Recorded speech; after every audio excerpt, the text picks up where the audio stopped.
1er février 2016, Kelly McGarry n'avait aucune idée qu'il s'apprêtait à vivre sa dernière sortie. Pas aujourd'hui, pas sur cette colline. C'est un homme qui a tenté des cascades époustouflantes devant des milliers de personnes. Il a conçu des parcours et a défié la mort. Mais aujourd'hui, il ne fait rien de tout cela. Pas de saut de 30 mètres, pas de saut terrifiant au-dessus de canyons. Juste une balade tranquille en VTT, 2 compagnons de route et un sentier pittoresque juste derrière chez lui.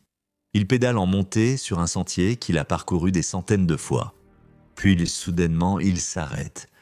D'un charpentier inconnu maniant un marteau aux Fidji à faire un salto arrière au-dessus d'un canyon de 22 mètres devant le monde entier jusqu'à s'effondrer sur un sentier qu'il pouvait parcourir les yeux fermés.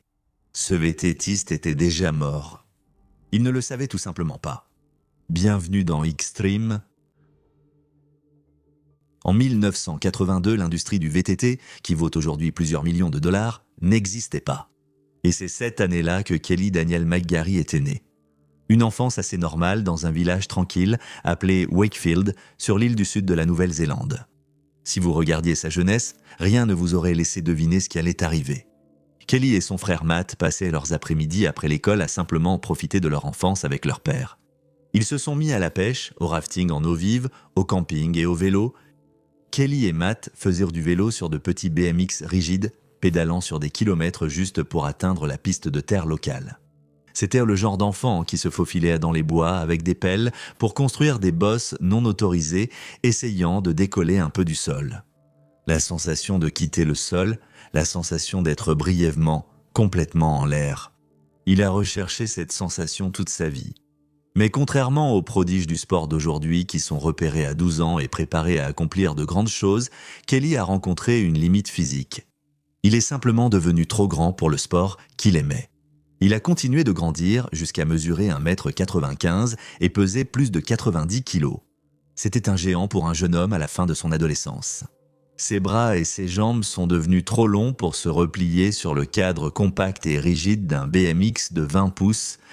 Et à la fin des années 90, les VTT massifs et renforcés capables de supporter un homme de sa taille n'avaient pas vraiment encore été inventés.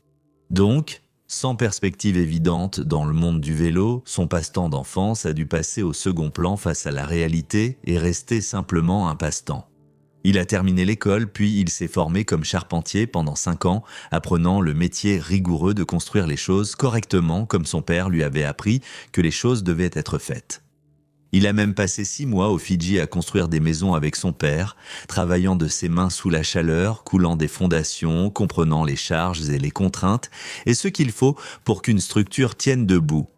Puis, un jour de 2006, alors qu'il avait 24 ans, quelque chose s'est produit qui l'a arraché à cette vie confortable. Quelque chose qui l'a poussé à se lancer. La mère de Kelly est décédée. Quand on perd un parent ou un être cher à cet âge-là, notre compréhension de la vie et du temps change complètement. Cela peut être un rappel brutal que la vie est incroyablement courte et qu'il n'y a aucune garantie que vous pourrez faire les choses que vous aimez demain. En juillet 2006, l'idée de passer les 40 prochaines années à construire des maisons en toute sécurité n'avait soudainement plus de sens. Kelly a pris la décision, là, sur le moment, de se consacrer entièrement au vélo, sa seule véritable obsession. C'était un énorme pari. À 24 ans, la plupart des athlètes professionnels d'extrême étaient déjà des noms établis qui gagnaient vraiment leur vie. Kelly n'avait rien. Il n'avait ni sponsor ni marque, juste une puissance brute et non polie, et une manière de rouler que personne n'avait jamais vue auparavant. Mais Kelly a décidé d'essayer quand même. Pour être honnête, Kelly n'a jamais fait ce lien entre la mort de sa mère et sa décision, et cela pourrait simplement être une coïncidence que cela soit arrivé la même année. Alors, il a rassemblé ses affaires et a traversé le monde pour se rendre à Whistler, en Colombie-Britannique, pour un immense festival de VTT appelé la compétition Crankworx Slopestyle. Le slopestyle est une discipline de compétition de vélo où les participants s'élancent sur de grands sauts en terre et réalisent des figures aériennes avec suffisamment de précision et de créativité pour impressionner les juges. Kelly n'avait aucun classement mondial, aucune réputation et aucune raison particulière de s'attendre à grand-chose. Il s'est inscrit à la qualification ouverte presque sur un coup de tête.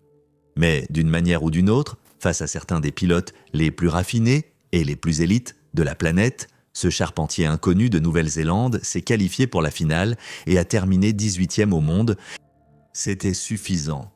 Le lendemain matin, un sponsor avait appelé. En moins d'1 an, Kelly a posé son marteau, s'est consacré au vélo à plein temps et n'a jamais regretté son choix. Imaginez passer 5 ans à apprendre un métier correctement, puis tout quitter pour poursuivre quelque chose que la plupart des gens qualifieraient de rêve impossible.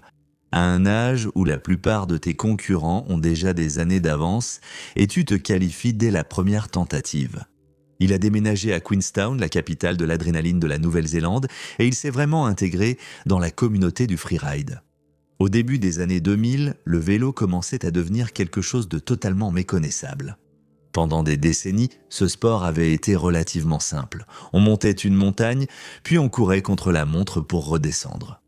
Les obstacles étaient des rochers naturels, des racines et parfois un virage serré. Les pneus restaient bien au sol. Mais une nouvelle génération de cyclistes s'était lassée de simplement rester au sol. Ils ont arrêté de regarder le sentier et ils ont commencé à regarder le ciel. Cette nouvelle évolution s'appelait le freeride. L'objectif n'était pas de franchir la ligne d'arrivée le plus rapidement possible. Il s'agissait de trouver les descentes verticales les plus terrifiantes sur une montagne et de survivre à la chute. Les riders abandonnaient les sentiers établis et traînèrent leur vélo jusqu'au bord de falaises de 15 mètres, de carrières de roches abandonnées et d'immenses gaps de canyons non cartographiés. Le sport est devenu une course à l'armement contre la gravité. Les compétitions de slopestyle sont apparues, valorisant non seulement les grands sauts, mais aussi les acrobaties techniques comme les saltos arrière et les rotations à 360 degrés en plein vol. C'est dans cet univers que Kelly McGarry est entré. Et au cours de la décennie suivante, Kelly est devenu le gentil géant du monde du freeride. Il était impossible à manquer. 1,95 m, des boucles blondes décolorées jaillissant de sous son casque. Un sourire que les photographes adoraient parce qu'il n'avait jamais l'air forcé ou artificiel.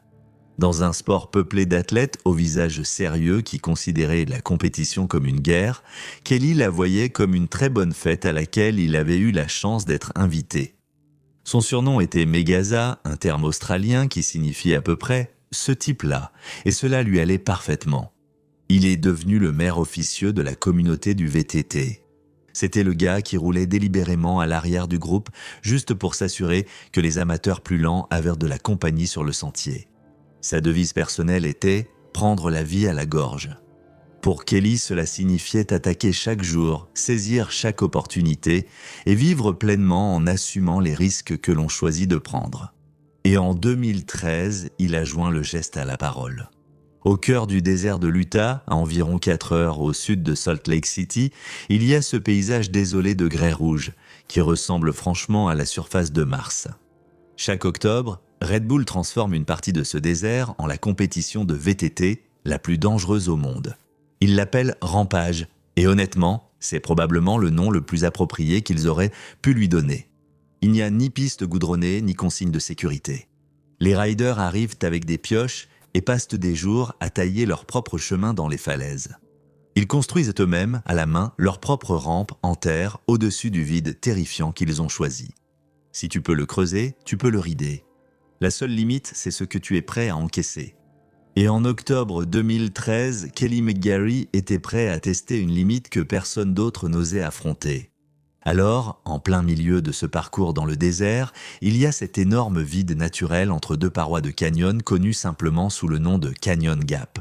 Il y a 22 mètres de distance, soit à peu près la largeur d'une autoroute à 7 voies. Et si tu regardais par-dessus le bord, il n'y avait rien d'autre que 15 mètres de vide en dessous et un sol de rochers désertiques durs et déchiquetés.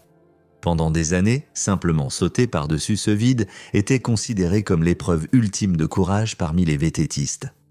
Tu fonces vers la rampe, tu t'engages à la vitesse exacte que tu as calculée et tu pries d'être assez rapide pour atteindre l'autre côté, mais assez précis pour ne pas dépasser la zone d'atterrissage car de l'autre côté du vide se trouve une rampe de terre raide qui descend. Tu dois faire atterrir tes pneus parfaitement alignés avec cet angle raide pour que la pente absorbe en toute sécurité l'énorme et violent impact de ta chute de 5 étages et te permette de repartir sans encombre. Sans cette pente pour te rattraper, tomber de 5 étages directement sur un sol plat signifie que ton vélo s'effondre instantanément et que le choc violent de la chute remonte directement dans tes jambes et ta colonne vertébrale. Rien que le traverser est l'une des choses les plus techniques et effrayantes qu'un humain puisse faire sur 2 roues. Mais Kelly McGarry voulait aller encore plus loin. Il voulait faire un backflip en le traversant. Pour comprendre à quel point c'est fou, imagine que tu roules sur l'autoroute à pleine vitesse et que quelqu'un te demande de fermer les yeux. Lâche le volant, tourne ton siège complètement en arrière, puis reprends le volant et redresse la voiture avant qu'elle ne quitte la route. Sauf que la route est à 22 mètres de toi et qu'il n'y a pas de route sous toi pendant que tu tournes. Faire un salto arrière à vélo là-haut signifiait être suspendu pendant une fraction de seconde, complètement à l'envers au milieu d'un vide de 22 mètres, totalement à la merci de l'élan que tu avais généré en montant, sans rien, pour t'accrocher ou corriger ta trajectoire de vol. Pour un pilote compact, presque gymnaste, un salto arrière est un mouvement serré et rapide. Mais Kelly mesurait 1,95 m et pesait plus de 90 kg. Faire tourner un homme d'une telle taille demande une quantité d'énergie terrifiante, un contrôle musculaire parfait et un engagement total. S'il hésitait ou si son poids se déplaçait d'1 centimètre dans la mauvaise direction, la rotation ralentissait et il n'arrivait pas à faire le tour complet. Il atterrit la tête en bas sur sa nuque, 50 pieds plus bas.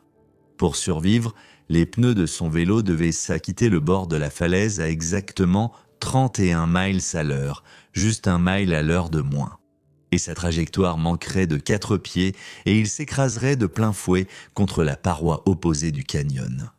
1 mile à l'heure plus vite et il dépasserait complètement la rampe d'atterrissage raide de l'autre côté et atterrirait violemment, envoyant de terribles ondes de choc dans ses pieds et sa colonne vertébrale. Sa vitesse doit être exactement de 31 miles à l'heure. Le dimanche 13 octobre 2013, Kelly s'assoit sur sa selle, serre son guidon et il s'élance. L'accélération est violente et immédiate. Le vent hurle en passant devant son casque. Son cœur bat à tout rompre alors qu'il fonce vers la rampe. On peut presque l'entendre respirer fort, se concentrer, faire abstraction de tout le reste. À 10 mètres du bord de la rampe, à 6 mètres, à 3 mètres, il n'y a plus de retour en arrière possible maintenant. 3, 2, 1 et il s'élance. Ses roues touchent de la rampe puis quittent le sol. Presque immédiatement, Kelly tire en arrière sur le guidon de toutes ses forces. Tout son corps de 90 kg se lance dans la rotation. Le vélo le suit vers le haut et par-dessus et soudain, il n'y a plus rien sous lui à part 15 mètres de vide et le fond du canyon en dessous. Pendant une seconde entière, il est complètement à l'envers, suspendu à 15 mètres au-dessus du fond du canyon regardant le ciel de l'Utah. Puis, c'est le moment de l'atterrissage. En une fraction de seconde, en pleine rotation, il utilise sa force abdominale impressionnante et la force gyroscopique de ses pneus en rotation pour arrêter son élan. Il tourne la tête, il repère la bande étroite de terre de l'autre côté du canyon. Il incline son pneu avant pour épouser parfaitement la pente raide de la zone d'atterrissage. Ses pneus touchent la terre. La suspension se comprime sous son poids et il repart. Il l'a fait. La foule sur le bord du canyon devient complètement silencieuse pendant une seconde entière. Puis, le bruit et les acclamations éclatent d'un coup, sous le choc de ce qu'ils viennent de voir. La vidéo prise depuis sa caméra fixée sur le casque est devenue virale avec plus de 200 millions de vues. Cela a fondamentalement changé la perception mondiale de ce que le corps humain pouvait accomplir sur un vélo et a consolidé son statut parmi les 20 meilleurs riders de VTT freeride de la planète. Kelly n'est pas venu juste pour participer. Il était une véritable force de la nature qui repartait avec des trophées. Il a accumulé des places dans le top 5 lors d'événements mondiaux qui sont en quelque sorte les X Games du VTT. Il a dominé le circuit international et sa performance légendaire en 2013 au Red Bull Rampage lui a valu la 2e place au classement général ainsi que le tout premier prix du public. Il n'était plus un inconnu. C'était un cycliste d'élite qui restait un constructeur dans l'âme. Non seulement il parcourait les pistes les plus dangereuses, mais il les construisait lui-même. Il a cofondé une entreprise appelée Elevate Course Building qui concevait précisément les rampes et les parcours de slopestyle qui repoussaient les limites de la survie humaine pour d'autres professionnels. Il a survécu à ses propres cascades parce qu'il connaissait ses limites et traitait son corps exactement comme il traitait les maisons qu'il construisait aux Fidji. En 2014, Kelly était au sommet absolu de sa carrière. Il s'était forgé une réputation d'homme capable de survivre à tout. Mais le freeride extrême a une façon de mettre violemment ses réputations à l'épreuve. Un an après son saut devenu viral, Kelly est retourné dans le désert de l'Utah. Il se tenait au départ du même gap au-dessus du canyon, espérant réussir l'exploit une seconde fois. L'année précédente, il avait fait un salto arrière sous les yeux du monde entier. Maintenant, il voulait le refaire, mais plus proprement. Mais cette fois, les calculs minutieux qu'il avait sauvés un an plus tôt se sont retournés contre lui. Cette fois, il est allé un peu plus vite qu'il n'aurait dû. Il s'était lancé dans les airs, mais sa trajectoire était trop haute, alors il a complètement survolé le gap de 72 pieds et la rampe de terre. Et il a continué à voler jusqu'à ce qu'il s'écrase violemment sur le sol plat et dur du désert. Si vous comprenez la physique, vous savez exactement ce qui aurait dû se passer ensuite. Le squelette humain ne peut pas encaisser une chute libre sur de la roche dure. Les organes se rompent, la colonne vertébrale se brise. C'est à ce moment-là que Kelly McGarry a dû perdre la vie. Ce n'était pas le cas. Kelly a été instantanément catapulté par-dessus le guidon, atterrissant violemment face contre terre, sous les yeux du monde entier. Un énorme nuage de poussière l'a englouti. Et puis, sortant de la poussière, le géant s'est simplement relevé, a épousseté la terre de son maillot et est reparti avec des éraflures, des bleus et rien de plus. L'impact a brisé le cadre de son vélo et a transformé son vélo coûteux à 1 000 $ en ferraille. Mais il a survécu. Il n'avait pas de blessure physique mais était mentalement secoué. Il a qualifié cela d'événement assez énorme dans une vie. Tu ne veux pas te retrouver dans ce scénario à nouveau. Et il faut un certain temps pour retrouver confiance en soi après s'être écrasé au sol comme ça. Et il avait absolument raison à ce sujet, parce que ce qui a suivi n'était rien qu'il aurait choisi de revivre une seconde fois. Un an plus tard, en mai 2015, Kelly était au mont Tianmen à Zhangjiajie, en Chine, pour participer à une course appelée Red Bull Skygate. Le parcours de la course descendait 999 marches de pierre ancienne, construites sur une pente de 50 degrés qui s'étendait sur près de 300 mètres. Comme les autres coureurs, Kelly comptait entièrement sur ses freins pour empêcher la gravité de l'entraîner dans une chute libre, car c'était la seule façon de survivre à ce parcours. Mais à mi-chemin de la descente de près de 300 mètres, la friction extrême et prolongée a littéralement fait bouillir le liquide hydraulique dans ses durites de frein, les rendant complètement inefficaces. En une fraction de seconde, Kelly est passé d'un coureur parfaitement maîtrisé à un train fou de 90 kg dévalant des escaliers en béton. Il n'y avait aucune zone de secours, il n'y avait pas de terre meuble pour absorber l'impact. Il dévalait complètement hors de contrôle vers le bas et a fini par s'écraser violemment contre la structure en pierre à pleine vitesse. C'était encore un autre impact catastrophique qui aurait dû briser des côtes, casser des fémurs ou au moins fracturer une clavicule. Et encore une fois, il s'est relevé et est reparti avec rien d'autre qu'un pied endolori et 7 points de suture. Pour les fans, les médias et ses collègues coureurs, ces moments étaient la confirmation absolue d'un mythe. L'impressionnante musculature de Kelly était perçue comme une véritable armure. Son père croyait que le physique de son fils le rendait invulnérable. Il était l'homme incassable qui avait maîtrisé la gravité. Mais Kelly ne croyait pas à tout ça. Ce n'était pas un accro à l'adrénaline suicidaire. C'était un homme profondément analytique et prudent, et il commençait à voir les signes avant-coureurs. Il savait que les traumatismes mécaniques s'accumulaient et son corps ressentait le poids de ses accidents. Alors, lors de ses prochaines sorties, il est devenu moins spontané et beaucoup plus attentif à la sécurité.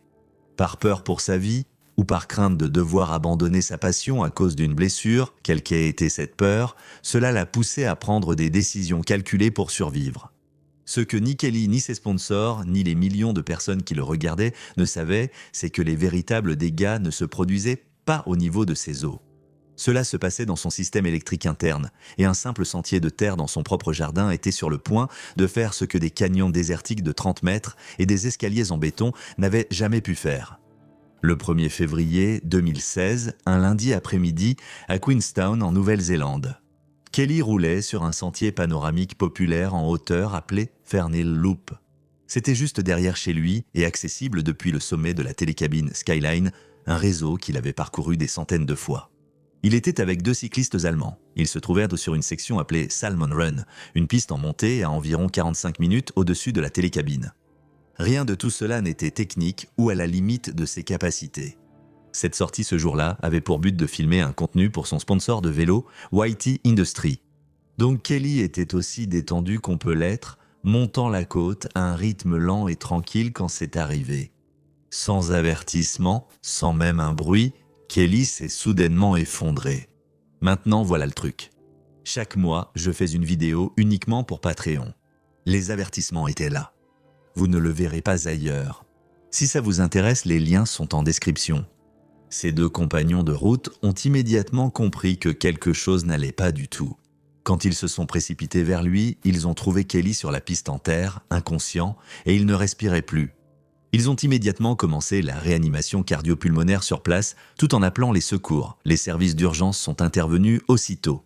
Le sentier se trouvait à 45 minutes de marche de l'infrastructure la plus proche, alors un hélicoptère avec 2 secouristes a été envoyé sur les lieux. Ils ont volé directement jusqu'à l'endroit où se trouvait Kelly, ont atterri et ont mis en place des protocoles de réanimation avancés. Mais malgré la réanimation immédiate, malgré l'hélicoptère, même si cet homme avait survécu aux impacts cinétiques les plus violents de l'histoire du VTT, son cœur a refusé de repartir. Malgré tous les efforts, malgré le rythme effréné et l'intervention médicale immédiate, cela n'a servi à rien. Kelly McGarry a été déclaré mort sur les lieux à 16h20. Il n'avait que 33 ans. Lorsque la nouvelle est tombée, les fans ont immédiatement supposé que Kelly était décédé dans un accident. Je veux dire, ça aurait été logique, non ? Un homme qui faisait ce genre de cascade finirait forcément par avoir une mauvaise journée. Mais quand ils ont découvert les détails exacts de sa mort, personne ne savait vraiment quoi dire. Comment un homme qui a survécu à des situations de mort certaines peut-il simplement mourir en descendant une colline qu'un amateur pourrait franchir les yeux fermés ? Son propre père, Nick, l'a dit mieux que personne. Comment cela a-t-il pu arriver avec un physique aussi impressionnant ? Ça n'a tout simplement aucun sens. Bon sang, c'était une boule de muscles. Il était en pleine forme. Il n'avait vraiment pas le profil de quelqu'un qui ferait une crise cardiaque. Maintenant, personne ne peut dire avec certitude ce qui s'est exactement passé dans la poitrine de Kelly cet après-midi-là. Le rapport initial signalait seulement un arrêt cardiaque. Les conclusions complètes du coroner n'ont jamais été totalement publiées. Ce que nous avons, ce sont 2 théories possibles, toutes 2 fondées sur des recherches réelles déjà menées sur des athlètes extrêmes comme Kelly. La première théorie est qu'il avait une sorte de problème mécanique. Le cœur est un muscle, et comme tout muscle, si on l'entraîne constamment, il grossit. C'est ce que les cardiologues du sport appellent le remodelage cardiaque induit par l'exercice. Kelly a poussé son corps à la limite absolue pendant 10 ans, et son cœur est simplement devenu trop gros pour suivre. En s'étirant et en grossissant, il a développé de minuscules cicatrices microscopiques. Parce que le cœur fonctionne grâce à une impulsion électrique, ces cicatrices agissaient comme des zones mortes.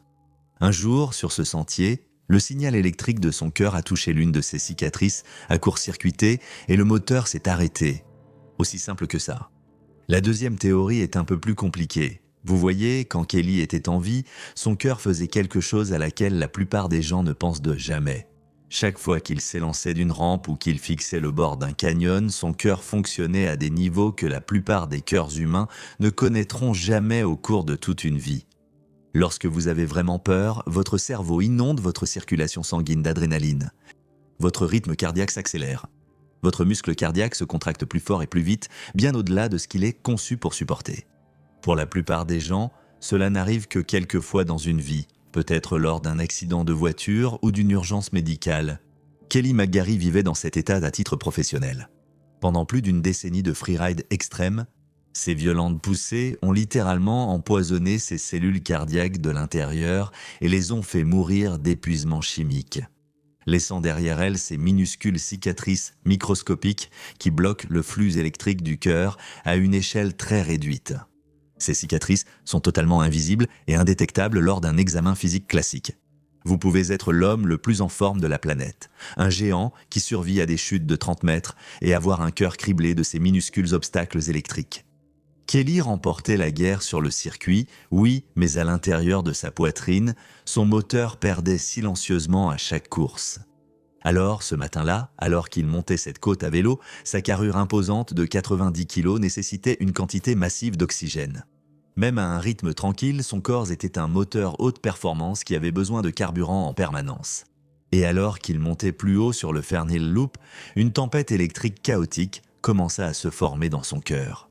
Et puis, cette vague chaotique a rencontré un obstacle de tissu cicatriciel. Son cœur est immédiatement sorti de son rythme normal. Au lieu de pomper le sang vers son cerveau et ses poumons, le muscle s'est simplement mis à palpiter inutilement. Et c'était la fin. Aucune des deux théories n'a été publiquement confirmée comme étant la cause définitive, donc nous ne pouvons pas dire avec certitude si c'est l'une ou l'autre. À ton avis, qu'est-ce qui a emporté Kelly? Dis-le dans les commentaires. Mais que se passe-t-il lorsque l'information est là et que l'homme continue quand même?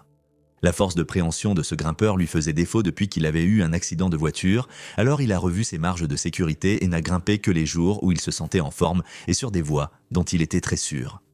Et un matin, lors d'une séance d'échauffement sur son mur préféré, sa main a cherché une prise, comme il l'avait fait 100 fois auparavant. Voici ce qui s'est passé ensuite.